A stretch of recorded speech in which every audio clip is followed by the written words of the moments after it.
Olá, meus queridos amigos, muito bem-vindos ao Estúdio STN, mais um podcast realizado à noite, mas entregue pela manhã. Bom, existe um assunto que ainda eu não vi no YouTube e eu gostaria de comentar esse assunto no YouTube, que é a estreia de Caio Coppola na CNN.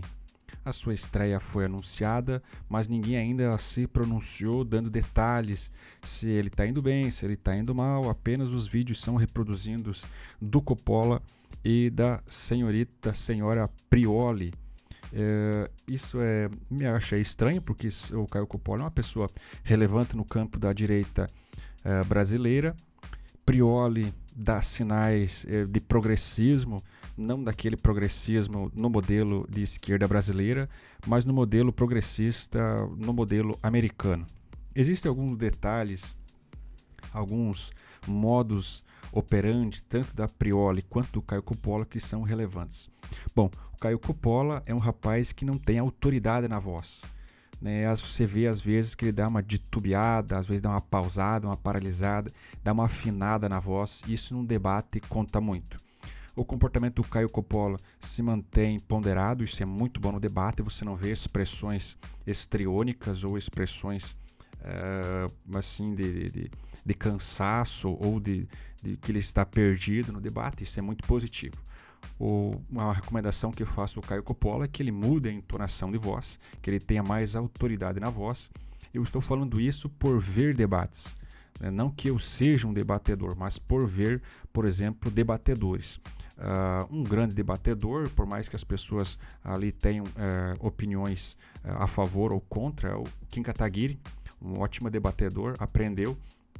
Não creio que ele seja um intelectual, ao nível, por exemplo, de Felipe Martins, mas é um ótimo debatedor. Então o Caio Coppola tinha que pegar algumas artimanhas ali para debater melhor. A sua retórica é muito boa, a sua analítica não é muito boa. Já é o contrário da senhora Prioli. A senhora Prioli mantém uma retórica muito boa, mas o seu discurso é analítico, ela não dá uma abertura para a opinião. Ela dá um fato e esse fato é um fato consumado. Então ela faz muito esse jeito analítico. Ela tem uma retórica perfeita,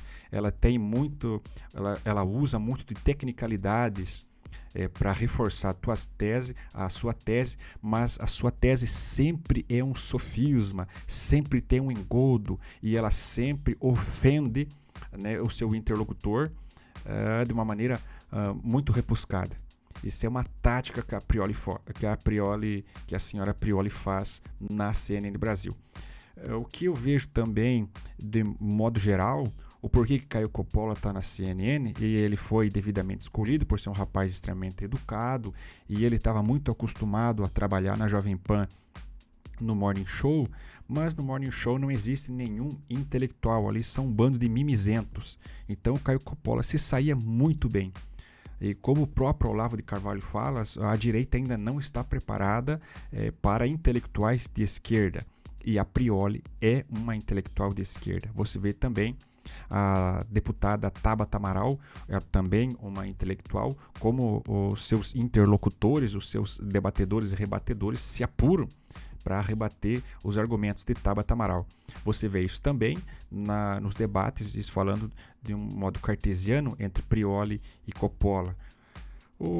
Não existe ninguém mais de direita dentro da CNN e o Caio Coppola foi lançado ali como boi de piranha.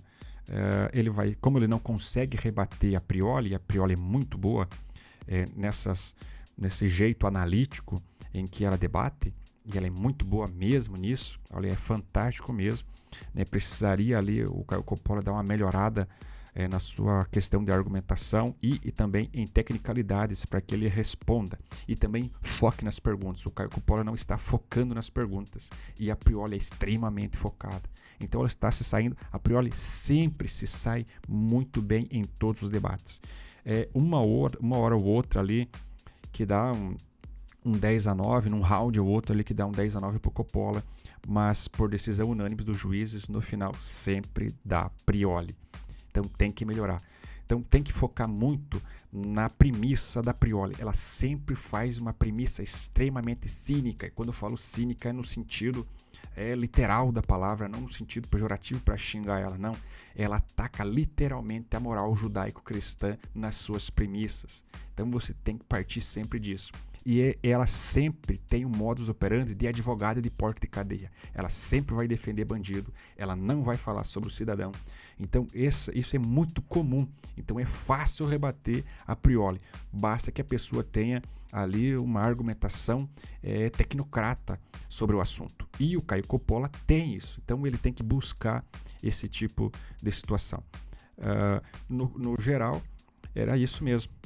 Por enquanto, o Caio Coppola está saindo como boi de piranha. Ele está sempre se saindo ridicularizado. A Prioli sempre está, em regra, está saindo muito bem. É um round ou outro que o Coppola tá ganhando. Agora tem o Tomé. O Tomé também foge muito do foco. Ele é muito desfocado.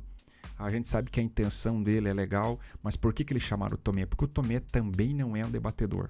Ele não é um debatedor técnico, enquanto você tem a Prioli ali, uma debatedora extremamente técnica, ela sabe do que ela está falando. Ela é uma profissional, ela é uma advogada de porta de cadeia. Agora, nesse último episódio de debate, eles falando sobre a soltura de marginais, ela, de uma forma, por isso que eu falo, ela é extremamente cínica, ela está falando, defendendo o bandido mesmo. Ela não fala sobre a população. Quando ela fala, ela sempre fala numa forma diminutiva, falando sobre o cidadão, fala muito sobre a humanidade aos presos. Ora, meus queridos, isso é muito fácil. Numa situação de crise que está o Brasil, nesse caso do coronavírus. É claro que a população tem a prioridade e a população carcerária vai ficar em segundo plano. Precisa-se de planos para que essas pessoas também não sejam infectadas? Também precisa de planos. Ainda nós não temos uma solução. Era isso que deveria ser realizado. Não existe ainda uma solução para a população carcerária no caso de infecção do coronavírus. Se as pessoas forem atingidas pelo coronavírus.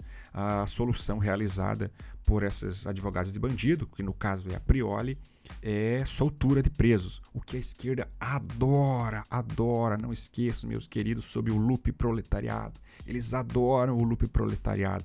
Eles são massas de manobras perfeitas para os seus sonhos.